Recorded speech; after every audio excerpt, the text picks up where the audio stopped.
السلام علیکم۔ Daily golf Urdu میں خوش آمدید۔ دبئی کے ایک پولیس اسٹیشن کی شاندار کارکردگی، 2 سالوں میں ایک بھی سنگین جرم رپورٹ نہیں ہوا۔ متحدہ عرب امارات میں کرونا وائرس کیسز کے مقابلے میں صحت یابیوں میں مزید اضافہ۔ دبئی نے شیخ حمدان بن راشد کی وفات پر 10 روزہ سوگ کا اعلان کر دیا۔ معروف مذہبی اسکالر مولانا طارق جمیل کا صدارتی اعزاز برائے حسن کارکردگی عطا کیے جانے پر اظہار مسرت۔ اماراتی ریاست نے بچوں کے مخصوص تعلیمی ادارے کھولنے کا اعلان کر دیا۔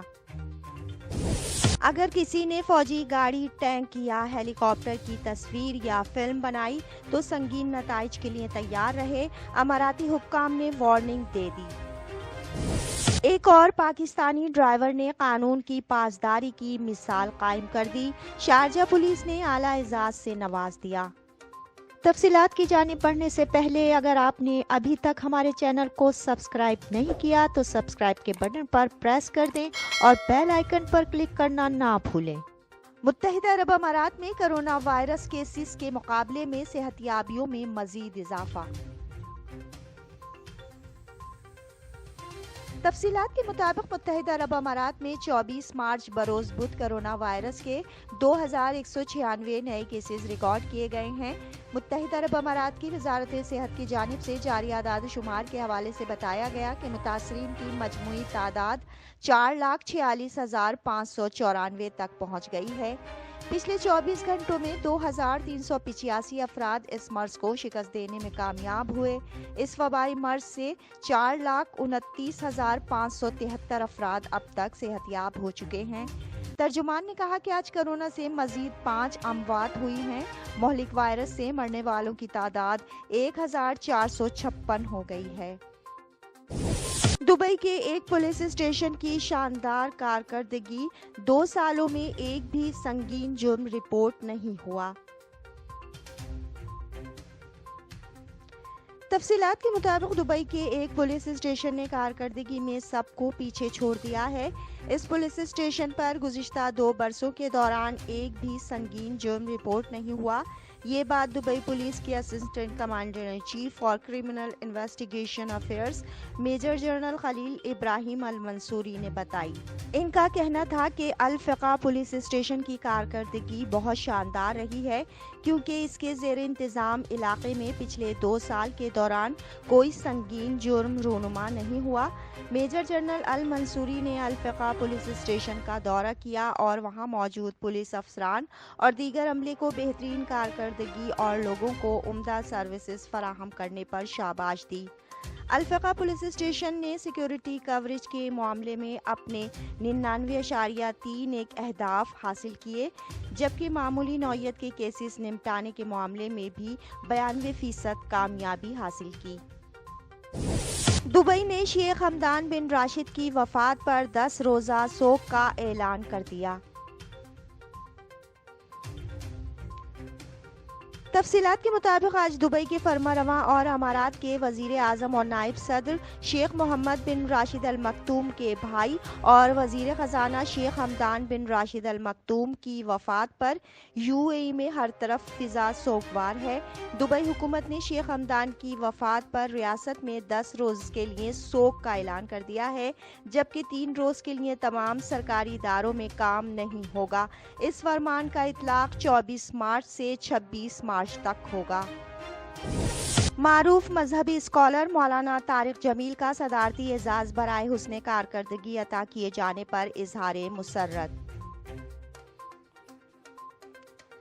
تفصیلات کے مطابق 23 مارچ کو ایوان صدر میں ایک تقریب کا انعقاد کیا گیا جس میں ملک کے لیے خاطر خواہ خدمات سر انجام دینے والوں کو صدر پاکستان کی جانب سے مختلف اعزازات سے نوازا گیا۔ ان شخصیات میں ایک معروف مذہبی اسکالر مولانا طارق جمیل بھی تھے، جنہیں اسلام کے لیے گراں قدر خدمات کے پیش نظر صدارتی اعزاز برائے حسن کارکردگی سے نوازا گیا، جس کے بعد مولانا صاحب کی جانب سے سماجی رابطوں کی ویب سائٹ انسٹاگرام پر ایک تصویر شیئر کی گئی ہے جس میں انہیں صدارتی اعزاز حاصل کرتے دکھایا گیا ہے۔ اس کے ساتھ ہی پوسٹ میں انہوں نے اللہ کا شکر ادا کیا ہے۔ انہوں نے پوسٹ میں تحریر کیا ہے کہ الحمدللہ انہیں صدر پاکستان ڈاکٹر عارف علوی کی جانب سے پرفارمنس ایوارڈ دیا گیا ہے۔ اس کے ساتھ ہی انہوں نے پاکستان زندہ باد کا نعرہ بھی لگایا۔ ایک اور پاکستانی ڈرائیور نے قانون کی پاسداری کی مثال قائم کر دی، شارجہ پولیس نے اعلیٰ اعزاز سے نواز دیا۔ تفصیلات کے مطابق پاکستانی شہری ظفر اللہ خان کو ایک اعزازی سرٹیفکیٹ سے نوازا گیا ہے کیونکہ اس نے ایک ڈرائیور کی خراب گاڑی کی ٹوونگ یعنی رسی کے ساتھ اپنی گاڑی کی مدد سے دوسری گاڑی کو کھینچنے سے انکار کر دیا تھا کیونکہ اس ڈرائیور کے پاس گاڑی کے کاغذات نہیں تھے۔ اماراتی قانون کے مطابق کسی خراب گاڑی کو ٹو کرنے کی اسی صورت اجازت ہوتی ہے اگر اس کے ڈرائیور کے پاس گاڑی کے کاغذات اور ڈرائیونگ لائسنس موجود ہو، ورنہ یہ اقدام غیر قانونی ہوتا ہے اور مدد کرنے والی گاڑی کا ڈرائیور بھی مشکل میں پھنس سکتا ہے۔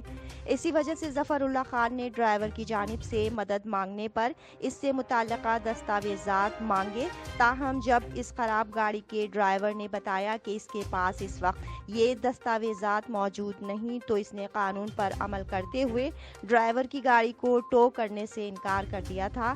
اس اقدام پر شارجہ پولیس کی جانب سے ظفر اللہ خان کو ایک اعزازی سند سے نوازا گیا۔ اماراتی ریاست نے بچوں کے مخصوص تعلیمی ادارے کھولنے کا اعلان کر دیا۔ تفصیلات کے مطابق متحدہ عرب امارات کی ریاست شارجہ نے تمام نرسریز کھولنے کا اعلان کر دیا ہے۔ حکام کے مطابق شارجہ میں 28 مارچ سے تمام نرسریز کھول دی جائیں گی، جس کے بعد بچوں کو آنے کی اجازت ہوگی۔ تاہم اس دوران کرونا پروٹوکولز پر بھی پوری طرح عمل درآمد کرنا ہوگا۔ شارجہ بھر میں تمام پرائیویٹ اور سرکاری نرسریز میں 28 مارچ سے چھوٹے بچوں کی پڑھائی کا سلسلہ دوبارہ شروع ہو جائے گا۔ شارجہ کی local emergency crisis and disaster management team کی جانب سے نرسریز کھولنے کا فیصلہ Sharjah private education authority SEPA سے صلاح و مشورے کے بعد کیا گیا ہے۔ ایمرجنسی مینجمنٹ ٹیم کا کہنا ہے کہ تمام نرسریز میں بچوں اور اسٹاف کی صحت کے تحفظ کو ممکن بنانے کے لیے انسپیکشن ٹیموں کی جانب سے چھاپے مارے جائیں گے۔ خلاف ورزی کی صورت میں نرسریز کی انتظامیہ کے خلاف کارروائی ہوگی۔ اگر کسی نے فوجی گاڑی، ٹینک یا ہیلی کاپٹر کی تصویر یا فلم بنائی تو سنگین نتائج کے لیے تیار رہے، اماراتی حکام نے وارننگ دے دی۔ تفصیلات کے مطابق متحدہ عرب امارات کی وزارت داخلہ کی جانب سے ایک پیغام جاری کیا ہے جس میں کہا گیا ہے کہ اگلے چند روز میں راس الخیمہ میں فوجی مشقیں شروع ہونے جا رہی ہیں، جس کے دوران فوجی گاڑیاں، ٹینک اور ہیلی کاپٹرز بھی دکھائی دیں گے۔ کوئی بھی شخص ان فوجی مشقوں کی ویڈیو نہ بنائے اور نہ تصویر کھینچے۔ اس کے علاوہ کسی بھی گاڑی، ٹینک اور ہیلی کاپٹر کی تصویریں اور ویڈیو بھی نہ بنائی جائے۔ شہری اور تارکین سیکیورٹی فورسز کی مشقوں کے مقامات کے قریب جانے سے گریز کریں۔ وزارت داخلہ کا مزید کہنا ہے کہ سیکیورٹی فورسز کی ایکسرسائز راس الخیمہ کی وادی البیہ میں ہو رہی ہیں۔ یہ فوجی مشقیں آج 24 مارچ سے شروع ہوں گی، جن کے اوقات صبح 8 بجے سے 11 بجے تک 3 گھنٹے ہوں گے۔ اگر کسی سڑک پر فورسز کی گاڑیاں حرکت میں ہوں تو ڈرائیورز کو انہیں فوری طور پر آگے جانے کا راستہ دینا ہوگا۔ اگر کوئی ان ہدایات کی خلاف ورزی کرے گا تو وہ خود کو بڑی مشکل میں پھنسا سکتا ہے، اس لیے ان ہدایات پر سختی سے عمل کیا جائے۔ اب تک کے لیے اتنا ہی۔ اگلے بلیٹن تک کے لیے خدا حافظ۔